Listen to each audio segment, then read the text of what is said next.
Selamat malam Pak Tatang dan Bapak Ibu sekalian. Perkenalkan kami dari kelompok 5 kelas G akan mempresentasikan tentang Renewable Energy Portfolio in Mexico for Industry 5.0 and SDGs Hydrogen, Wind, or Solar. Pertama-tama, perkenalkan nama saya Dimas Dwiki Wijaya, rekan saya Setiawadi Purwanto dan Pak Dwi Widardo dan Bu Marjasa Ulitua Manurung. Lalu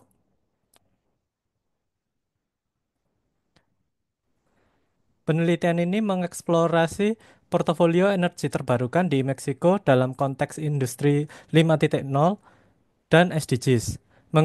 Mengingat lambatnya pertumbuhan investasi internasional dalam energi hijau dengan mempertimbangkan hidrogen hijau, biru, turquoise, tenaga surya dan angin, studi ini menggunakan metode Value Focused Thinking atau VFT, Fuzzy Dematel, dan Multi-Objective Mathematical Programming untuk menilai proyek berdasarkan aspek sosial, ekonomi, lingkungan, dan teknologi. Hasil analisis mengidentifikasi penciptaan lapangan kerja, kesejahteraan pendapatan, dan praktik energi berkelanjutan sebagai faktor utama dengan metode COCOSO. 8 proyek energi dipilih dengan satu proyek unggulan. Studi ini menawarkan kerangka kerja strategis untuk mendukung investasi energi hijau di Meksiko. Isi konten paper penelitian sebagai berikut. Pada bab pendahuluan, membahas pentingnya energi terbarukan dalam industri 5.0. Industri 5.0 menekankan keberlanjutan, ketahanan, dan prinsip berpusat pada manusia. Contoh dari energi terbarukan berfokus seperti tenaga surya, angin, dan hidrogen. Menjadi peran kunci dalam membentuk industri yang lebih ramah lingkungan. Lalu, keuntungan investasi energi terbarukan. Dengan adanya energi terbarukan, akan menciptakan lapangan pekerjaan dan mendorong pertumbuhan ekonomi di negara tersebut, mengurangi jejak karbon industri, dan meningkatkan citra perusahaan dalam memenuhi harapan konsumen yang lebih peduli lingkungan. Lalu mengoptimalkan peran teknologi dalam optimasi energi. Tek- Teknologi cerdas seperti jaringan listrik pintar atau smart grid memiliki sistem penyimpanan energi dan manajemen energi berbasis AI membantu meningkatkan efisiensi energi terbarukan. Lalu ada tantangan energi terbarukan di Meksiko. Ketergantungan pada bahan bakar fosil masih tinggi. Beberapa daerah di Meksiko masih mengandalkan sumber energi konvensional seperti minyak bumi dan gas alam. Ke kebijak Kebijakan dalam dan pasar energi yang belum cukup terbuka bagi investasi energi hijau. Perlu adanya kebijakan yang lebih mendukung transisi energi. Pada bab tinjauan literatur membahas pemilihan lokasi energi terbarukan. Pemilihan lokasi proyek energi terbarukan menjadi faktor krusial dalam efisiensi dan keberhasilan implementasi. Faktor utama dalam memilih lokasi proyek mencakup ketersediaan sumber daya energi, kondisi geografis, infrastruktur listrik, serta dampak sosial dan lingkungan. Dan teknologi seperti Geographic Information System atau GIS dan Multi Criteria Decision Analysis atau MCDA dan Machine Learning digunakan untuk mengoptimalisasi pemilihan lokasi. Lalu hubungan revolusi industri dan energi terbarukan. Industri 5.0 membawa inovasi dalam pengelolaan energi melalui AI, jaringan listrik pintar, dan ekonomi sirkular. Dan industri modern harus mengintegrasikan sistem energi yang lebih efisien, berbasis data, dan berkelanjutan. Lalu ada upaya SDGs dalam sektor energi, SDG 7, energi bersih dan terjangkau menjadi salah satu tujuan utama adalah pengembangan akses energi terbarukan. Dan investasi dan kebijakan global menjadi peran penting dalam mendukung transisi energi untuk menurunkan ketergantungan dalam bahan bakar fosil dan meningkatkan ketahanan energi dan kemandirian energi negara di Meksiko. GAPS, lalu ada GAPS dan kebaruan dalam penelitian, yaitu kebutuhan akan pendekatan yang lebih komprehensif dalam pemilihan portofolio energi terbarukan, studi tentang kombinasi optimal sumber energi terbarukan dalam konteks industri 5.0 masih terbatas, diperlukan analisis lebih lanjut terkait strategi penerapan energi hijau yang optimal untuk kondisi Meksiko. Next akan dilanjutkan oleh Pak Satyo. Ya, selanjutnya adalah metodologi dalam penulisan paper ini. Lanjut, Mas. Metodologi yang digunakan dalam penelitian ini untuk memilih portofolio proyek energi terbarukan di Meksiko sesuai dengan industri 5.0 dan Sustainable Development Goal (SDGs). Metodologi ini menggabungkan berbagai teknik analisis keputusan multi kriteria untuk memastikan pemilihan proyek yang optimal dengan mempertimbangkan aspek sosial, ekonomi, lingkungan, dan teknologi. Jadi flowchart-nya ada 4 yang utama. Pertama, Value Focus Thinking, VFT, mengidentifikasi kriteria yang penting dalam pemilihan proyek. Yang kedua adalah Fusi Decision Making Trial and Evaluation Laboratory atau Fusi Dematel, menentukan hubungan dan dampak antar kriteria. Yang ketiga, melakukan multi-objektif mathematical programming, mengoptimalkan pemilihan proyek dengan mempertimbangkan berbagai tujuan. Dan terakhir adalah Combine Compromise Solution atau COCOSO, di mana metodenya menyusun peringkat akhir proyek berdasarkan hasil evaluasi sesuai diagram yang tampak di kanan bawah. Lanjut. Metodologi pertama yaitu identifikasi kriteria dengan VFT. Value Focused Thinking atau VFT digunakan untuk menentukan kriteria pemilihan proyek energi terbarukan. Prosesnya melibatkan mengidentifikasi nilai utama untuk keputusan investasi energi. Kemudian selanjutnya menyusun kriteria berdasarkan 4 dimensi utama, sosial, ekonomi, lingkungan, dan teknologi. Selanjutnya melakukan diskusi dengan para ahli untuk memastikan relevansi kriteria. Jadi kriteria ini dipilih ada 21 kriteria, termasuk diantaranya penciptaan lapangan kerja, kesetaraan pendapatan, pengurangan emisi karbon, efisiensi energi, public-private partnership, dan lain sebagainya. Lanjut untuk metodologi kedua. Metode kedua adalah analisis hubungan antar kriteria dengan fusi demantel. Setelah kriteria ditentukan, metode fusi demantel digunakan untuk menganalisis hubungan antara kriteria dan mengidentifikasi faktor yang paling berpengaruh. Langkah-langkahnya adalah sebagai berikut. Pertama, menentukan skala penilaian berbasis angka fusi untuk hubungan antar kriteria. Selanjutnya, membentuk fusi direct relation matrix berdasarkan penilaian para ahli. Lalu menghitung total influence matrix untuk memenuhi keterkaitan antar faktor. Selanjutnya mengidentifikasi kriteria penyebab atau cause kriteria dan kriteria akibat, efek kriteria. Hasil dari difusi Dematel menunjukkan bahwa kriteria seperti efisiensi energi, integrasi jaringan listrik, dan penciptaan lapangan kerja memiliki dampak yang paling signifikan terhadap keberlanjutan proyek. Nanti akan dibahas lebih lanjut di bab 4. Lanjut yang metodologi ketiga. Metodologi ketiga adalah pemilihan portofolio project dengan multi-objektif mathematical programming. Pemilihan portofolio project dilakukan menggunakan pemrograman matematika multi-objektif. Model yang dikembangkan mempertimbangkan 3 tujuan utama. Yang pertama, maksimasi utilitas set 1, memilih proyek dengan manfaat terbesar berdasarkan skor dari fusi Dematel. Yang kedua, minimisasi resiko set 2, meminimalkan resiko kegagalan proyek akibat masalah keuangan, teknis atau hukum.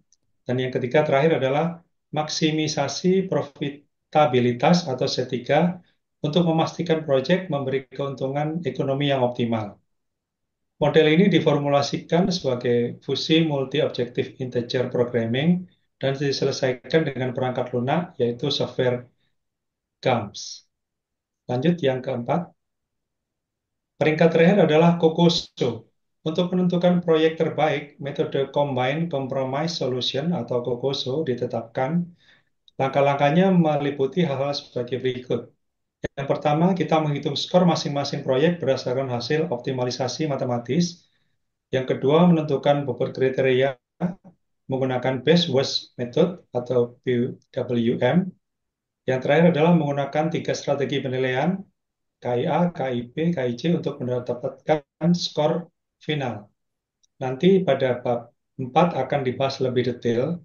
Dengan pendekatan keempat metodologi ini, penelitian memberikan panduan strategis bagi para pembuat kebijakan dan investor untuk mengembangkan energi terbarukan yang berkelanjutan di Meksiko.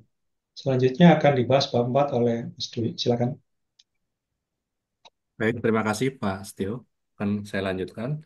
Bab 4 terkait dengan hasil. Yang pertama adalah terkait dengan energi terbarukan di Meksiko Utara. Kasus energi terbarukan di Meksiko Utara memiliki potensi besar dalam pemanfaatan energi terbarukan, khususnya energi matahari dan angin yang menempatkannya pada pemain utama dalam transisi energi secara global. Secara energi surya di Meksiko, kapasitas yang terpasang memiliki sekitar 9,8 gigawatt kapasitas fotovoltaik surya, mencakup 8% dari total pembangkit listrik nasional. Proyeksi pertumbuhannya antara 2023 sampai 2028 diprediksi sebesar 8,91%, mencapai 15,01 gigawatt kapasitas terpasang. Di wilayah utara, negara bagian seperti di Baja California, Sonora, dan Chihuahua itu memiliki sumber daya surya unggul dengan radiasi mencapai 6,3 kWh per meter square per harinya. Lebih dari 60% kapasitas PV surya Meksiko terkonsentrasi di wilayah ini. Baja California memimpin dengan kapasitas terpasang lebih dari 5 gigawatt, diikuti oleh wilayah Sonora kurang lebih sebesar 1,5 gigawatt. Kemudian terkait dengan energi angin di Meksiko, kapasitas terpasang berkontribusi sebesar 7,2 gigawatt. Untuk wilayah Istamus, Tehuantepec memiliki kecepatan angin rata-rata 7-8 meter per second eh, atau 15-18 mile per hour, menjadikan lokasi ideal untuk tenaga angin. Wilayah utara, meskipun kecepatan angin lebih rendah, antara 4-6 atau 9-14 mile per hour, potensi energi angin tetap sangat signifikan. Next. Ini adalah gambaran dari energi terbarukan di wilayah Meksiko Utara. Sebelah kiri ini adalah peta untuk heat map untuk apa solar atau tenaga surya. Sebelah kanan adalah peta untuk angin dengan kecepatan bervariasi dari mulai 3 sampai 10. Lanjut.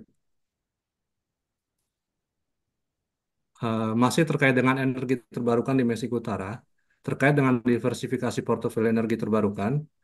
Diversifikasi portofolio energi, termasuk energi angin, penting penting untuk meningkatkan keamanan energi, mengurangi ketergantungan pada satu sumber, dan menstabilkan pasokan energi.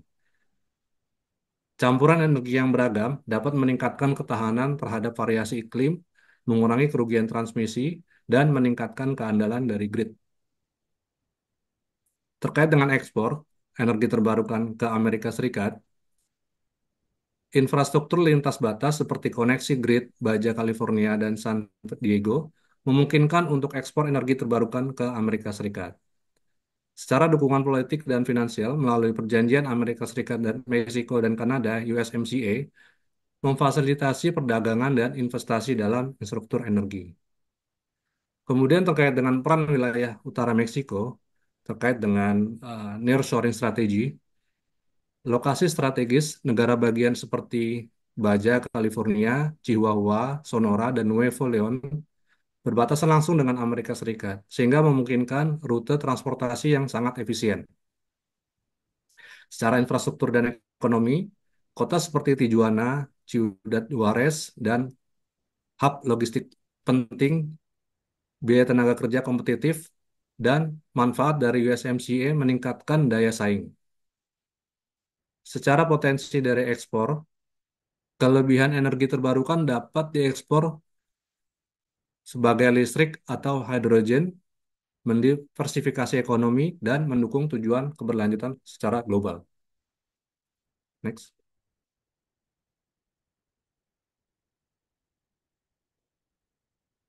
Masih terkait dengan energi terbarukan, ini adalah perbandingan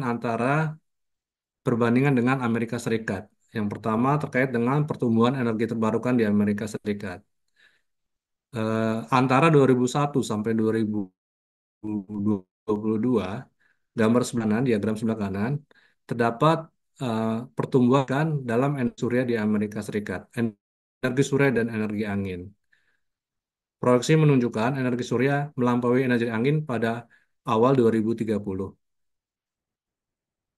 Pangsa energi fosil diproyeksikan turun dari 60% dari tahun 2022 menjadi 44% sampai 2050, yang kemudian digantikan oleh energi terbarukan.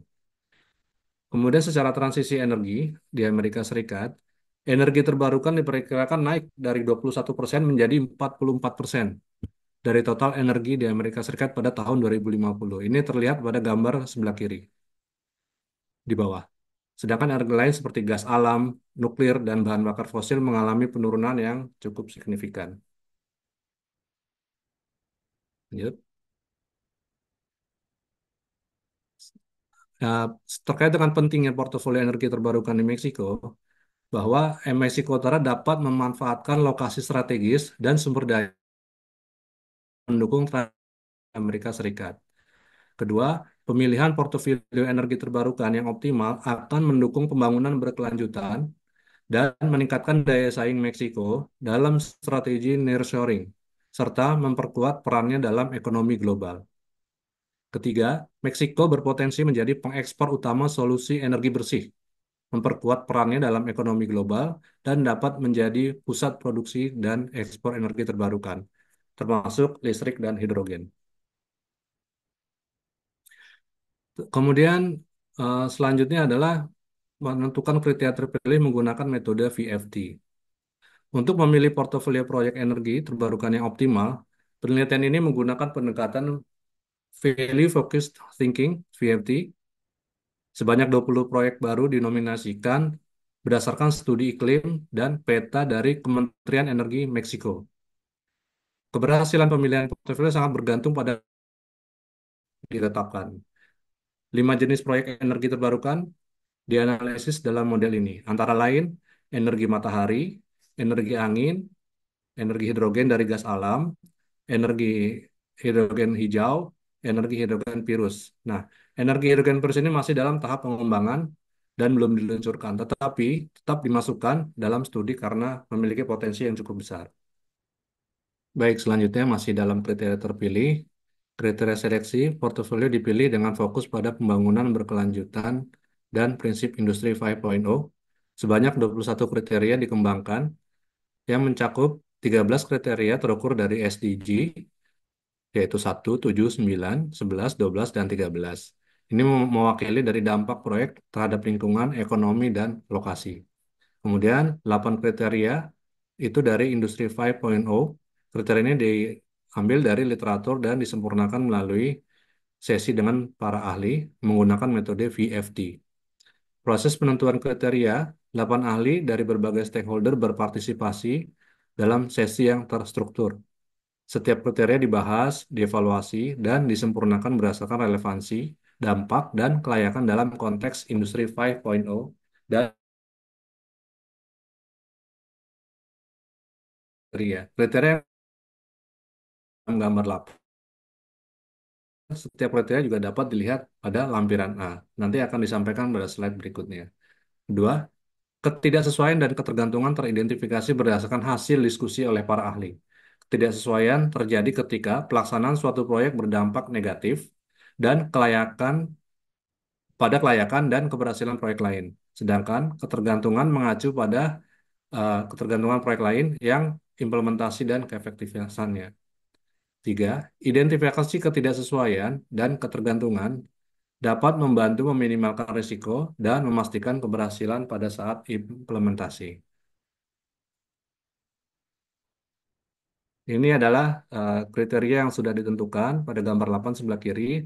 Terdapat ada eh, 13 untuk SDG, kemudian 8 untuk Industri 5.0. Sebelah kanan adalah detail dari masing-masing kriteria. Lanjut. Selanjutnya hasil fusi di metal. Selanjutnya hasil fuzzy Dematteel. Penelitian ini menggunakan Excel untuk perhitungan metode Dematteel dan GAMS 22.1.2 untuk pembobotan serta perhitungan multi-objective mathematical model. Metode fuzzy Dematteel digunakan untuk mengidentifikasi kriteria efektif dalam pemilihan portofolio proyek dan mengevaluasi tingkat dampak serta efektivitasnya. Yang pertama terkait dengan dampak. Menilai signifikasi keseluruhan suatu faktor, mempertimbangkan efek langsung dan tidak langsung dalam sistem. Dampak tinggi mencerminkan pengaruh substansial, termasuk efek tidak langsung melalui interaksi kompleks. Dua, secara efektivitas, mengukur kekuatan pengaruh langsung antar elemen dalam sistem dihitung berpasangan. Efektivitas tinggi menunjukkan pengaruh langsung yang kuat.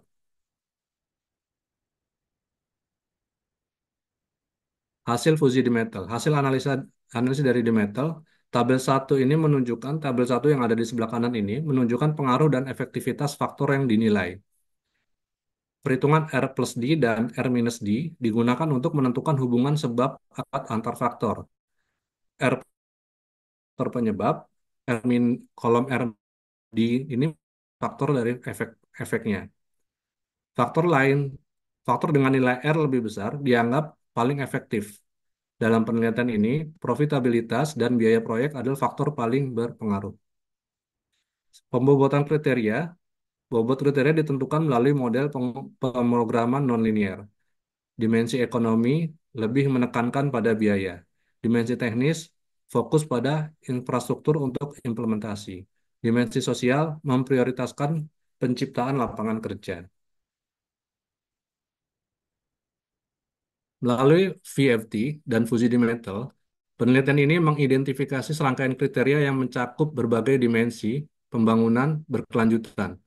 Kriteria ini dikelompokkan sebagai berikut. Yang pertama, secara dimensi sosial. Ini kriteria penciptaan lapangan kerja A1, kesetaraan pendapatan A2, dukungan keuangan mikro A3. Kemudian, secara dimensi energi, kapasitas pembangkit energi, efisiensi energi, dan integrasi grid. Secara dimensi lingkungan, ini kaitannya dengan kriteria pengelolaan limbah, ketahanan terhadap perubahan iklim, efisiensi sumber daya, rantai pasokan berkelanjutan, pengurangan emisi gas rumah kaca. Secara dimensi teknologi dan inovasi, ini kriterianya terdiri dari bioenergi, ekonomi sirkular pintar, dan sistem komunikasi 6G. Secara dimensi industri, pemeliharaan keandalan industri, industri etis dan berorientasi nilai, dan otomatisasi industri. Dimensi sosial teknis, ini terkait dengan kriteria penciptaan nilai sosial, sistem cyber fisik cerdas. Gambar 9 yang sebelah kanan ini menunjukkan dinamika kinerja dan hubungan antara kriteria. Oke, ini menggambarkan nilai dari D minus R versus sumbu X D plus R. Penciptaan diambil 4 contoh dari gambar tersebut. Penciptaan lapangan kerja, kriteria A1. Titik A1 ini kontribusi positif sangat kuat dengan skor 2,619. Tetapi rentan terhadap pengaruh negatif sebesar 0,53. Kemudian secara kesetaraan pendapatan A2.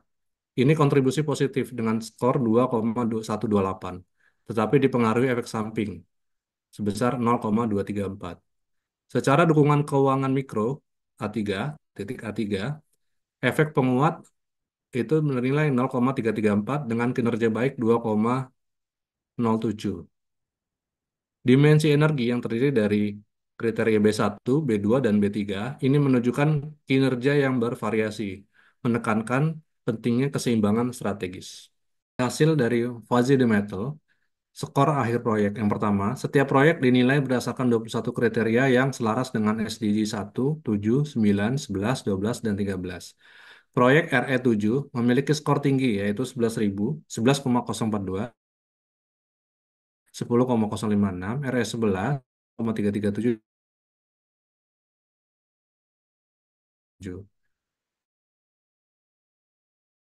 Dimensi berkelanjutan programming model.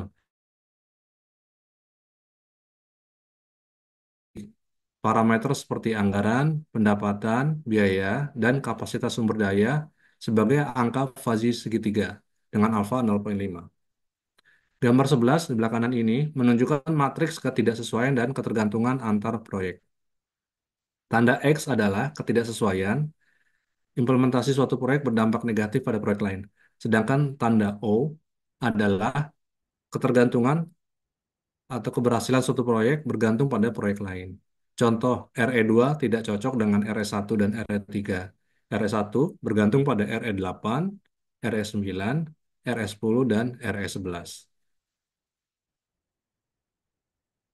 Setelah kita melakukan perhitungan secara fusi di metal, VFT, dan multi objektif, kita melakukan analisa lainnya. Model yang diusulkan adalah penelitian ini dirancang untuk mengoptimalkan tiga fungsi objektif secara bersamaan, yaitu utilitas, laba, dan risiko portofolio project. Untuk mengevaluasi kinerja model, tiga skenario diuji dengan memfokuskan pada masing-masing fungsi objektif secara terpisah. Skenario 1, optimasi fungsi utilitas. Ini hanya memaksimalkan fungsi utilitas, kualitatif dan kuantitatif seperti dampak lingkungan dan ekonomi. Secara hasil, nilai utilitas meningkat, tetapi nilai laba dan risiko tidak optimal. Skenario 2, optimasi pada fungsi laba. Hanya memaksimalkan laba dengan memprioritaskan kinerja keuangan secara pendapatan, biaya, dan pengembalian ekonomi. Hasilnya, nilai laba meningkat, tetapi utilitas dan risiko memburuk. Skenario 3 itu optimasi fungsi risiko. Ini fokusnya hanya di risiko, dengan fokus ketidakpastian dan potensi hasil kerugian seperti kegagalan proyek dan risiko hukum. Nilai risiko memang menurun, tetapi secara utilitas dan laba itu memburuk. Dalam skenario optimasi tunggal, fokus pada satu fungsi objektif meningkatkan nilai fungsi tersebut, tetapi mengorbankan fungsi lainnya.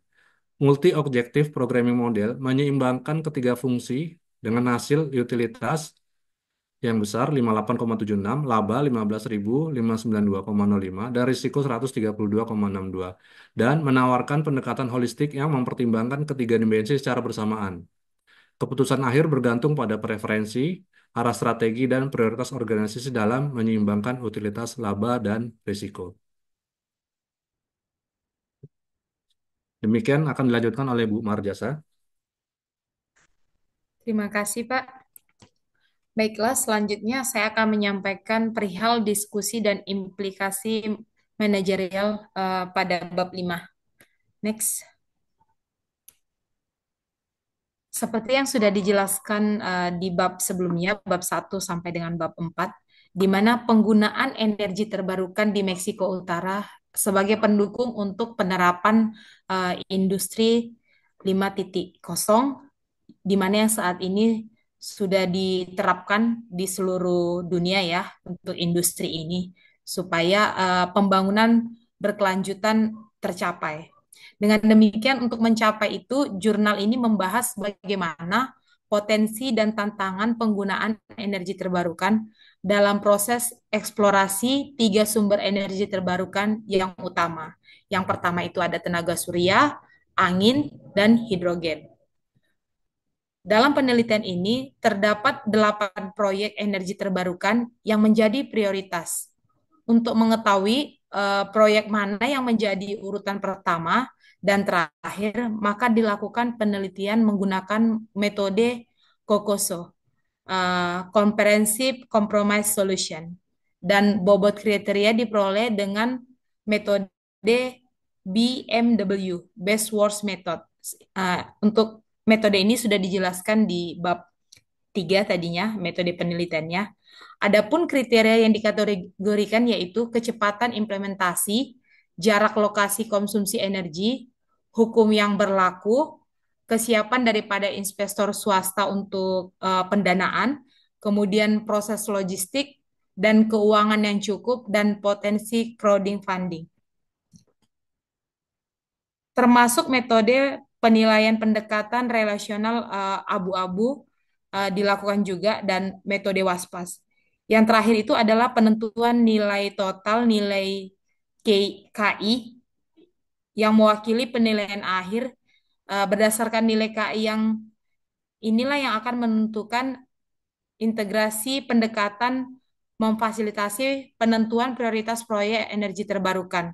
Berdasarkan kriteria tersebut, membantu para pengambil keputusan untuk mengalokasikan sumber daya secara efektif, inisiatif untuk pembangunan energi berkelanjutan di Meksiko Utara. Seperti yang kita lihat pada bar chart di samping, ada 8 proyek, di mana dari bar chart ini yang menunjukkan yang terbaik itu adalah di slide berikutnya akan kita sampaikan. Next. Pada jurnal ini disampaikan bahwa wawasan manajerial diperoleh dari proyek energi terbarukan yang sejalan dengan ketentuan Industri 5.0 dan tujuan SDG. Portofolio proyek terdiri dari proyek RE1, RE2, RE9 atau dari solar berkontribusi tinggi untuk SDG 7 dan SDG 13. Proyek hidrogen hijau R8, R10, R19 berkontribusi pada SDG 9 dan SDG 11, di mana yang sangat sesuai untuk pembangunan berkelanjutan. Kemudian untuk proyek hidrogen R4, R5, R8, R10 menekankan inovasi teknologi, efisiensi sumber daya, dan kecanggihan infrastruktur yang mendukung untuk tujuan industri 5.0. Keberlanjutan, ketahanan, dan prinsip berpusat pada manusia seperti proses logistik, finansial, potensi crowdsourcing, itu ada pada proyek R6, R7, dan R8. Keterlibatan masyarakat atau pihak lokal sumber daya yang ada di sekitar energi dan kemajuan ekonomi yang berkontribusi pada SDG 1 dan SDG 9. Proyek prioritas yang paling strategis berdasarkan penelitian ini yaitu berada pada proyek R19 yang menjadi peringkat tertinggi untuk implementasi SDG dan Industri 5.0. Sementara proyek untuk peringkat terendah itu ada pada proyek RE17 yang dibutuhkan perhatian khusus untuk kecepatan implementasi dan kesiapan daripada investor. Proyek dengan potensi crowdsourcing adalah proyek R6, R8, R9, menjanjikan kolaborasi strategis untuk keterlibatan komunitas dan meningkatkan keberhasilan proyek. Next. Kesimpulan dan saran. Next. Adapun kesimpulan dan saran daripada penelitian ini adalah penelitian ini mengkaji tantangan yang ada di Meksiko untuk menjalankan proyek energi terbarukan dengan tujuan pembangunan berkelanjutan sesuai dengan prinsip industri 5.0. Seperti yang disampaikan rekan saya, Pak Dwi, di mana Meksiko mempunyai target untuk menjadi penghasil energi terbarukan yang akan menguasai pasar global ekonomi. Sehingga dilakukan penelitian untuk mencari proyek-proyek yang akan menghasilkan sumber energi yang paling maksimal. Penelitian ini melakukan pendekatan strategis untuk mengatasi rintangan tersebut karena terdapat beberapa portofolio proyek energi terbarukan. Sehingga digunakan metodologi yang terdiri dari VFT, kemudian fuzzy dimantel, dan program matematis untuk memilih proyek yang sesuai dengan berbagai kriteria SDGs dan prinsip industri 5.0. Pendekatan yang dilakukan metode seleksi yang optimal untuk mencakup kriteria dalam sosial, masyarakat, ekonomi, lingkungan, dan teknologi. Karena di dalam industri 5.0 ini adalah bagaimana kita mengelola industri itu dengan kecanggihan teknologi, tetapi juga melibatkan nilai-nilai manusia. Hasil penelitian ini menunjukkan para pengambil keputusan berbasis kriteria seimbang dengan Kokoso Ranking, membantu pemilihan proyek prioritas peringkat tertinggi yaitu RE19 untuk diimplementasikan dan proyek peringkat terendah yaitu RE17 yang masih memerlukan evaluasi.